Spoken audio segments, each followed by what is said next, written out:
How to customize autofill settings on Android. This tutorial shows you how to manage your autofill information directly through Google. First, open the Settings app on your Android device. From there, scroll down and tap Google. After that, tap All Services at the top of the screen. At this point, scroll down and tap Autofill with Google. From here, you'll land on the main Autofill Settings page, where everything is organized into a few different sections.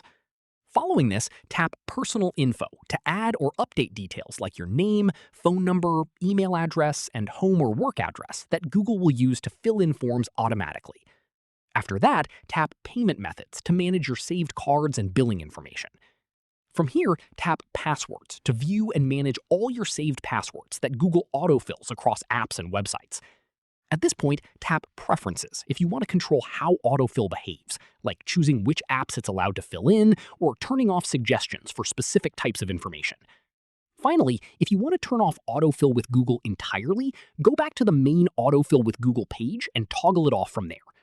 That's how you customize autofill settings on Android. If this helped, give it a like, subscribe for more tutorials, and ring the bell so you catch the next one. See you then.